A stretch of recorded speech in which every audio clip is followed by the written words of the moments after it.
For tuning in for another episode of Math with Mullins. Today we're looking at lesson 5.7. We're going to do this in 2 days. So day 1 is we're just going to introduce the distance formula. Tomorrow for day 2 we'll do more application. So what we're going to be able to do today is find the distance between 2 points.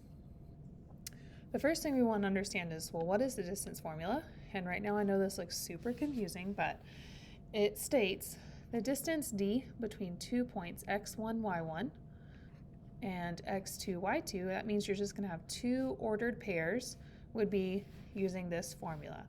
x2 minus x1 squared plus y2 minus y1 squared, and then you're going to find the square root of that number.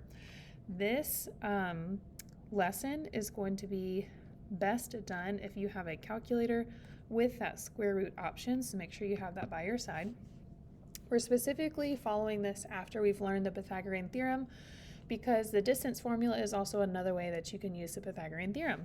Before, we've talked about how do we know what A, B, and can we find C? Right now it's easy to find the distance because this is clearly on the coordinate plane. So from point A to point B is from 2 to 8, so that's 1, 2, 3, 4, 5, 6 units. And then from B to C is 1, 2, 3 units.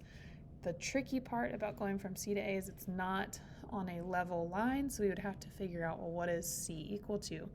We could do 6 squared plus 3 squared is equal to C squared. This would be 36 plus 9 is equal to C squared, or 45 is equal to C squared, and then you'd find the square root of that, which would give you about 6.7 about for C. But what we're going to be able to do is, instead of having a picture of these points, instead we're just going to be given 2 points and plug it into the distance formula. We're going to try this question here.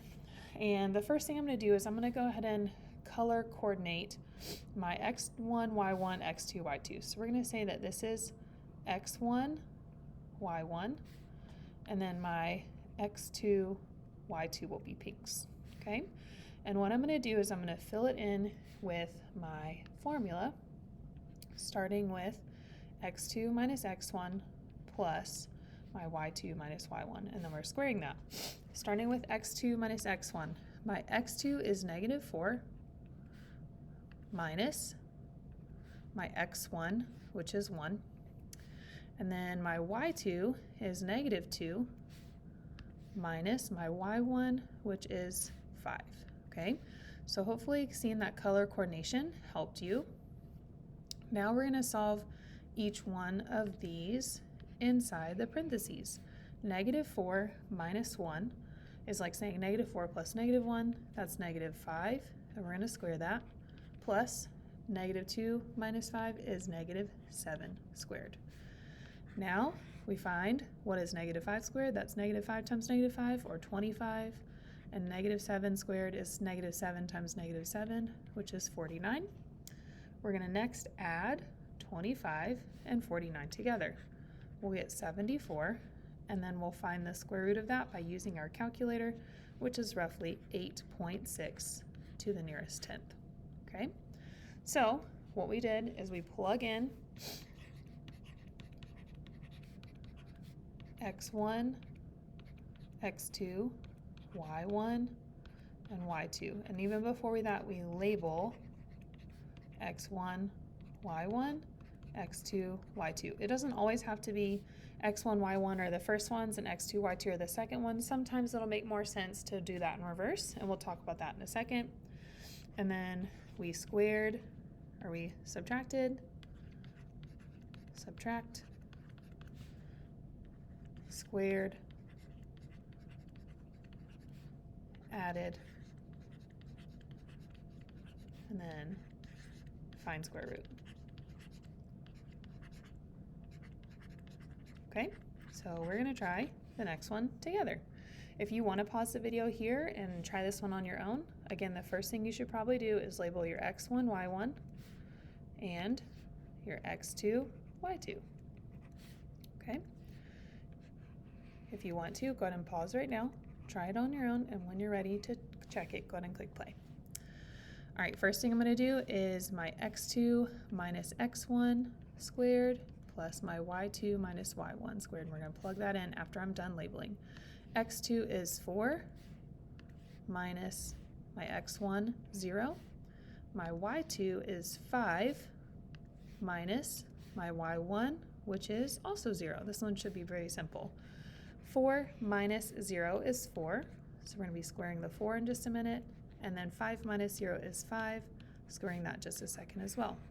4 squared is equal to 16, 5 squared is equal to 25. Next, I'm going to add 16 and 25 together. I'm going to get 41. The last step is I'll find the square root of 41, which is about 6.4. How'd you do? Example 3, go ahead and see if you can try this one on your own if you haven't done so already, and when you're ready to check it, click play. All right, let's go ahead and label. We have our x1, y1 in blue, our x2, y2 in pink. Starting out, x2 minus x1 squared and y2 minus y1 squared.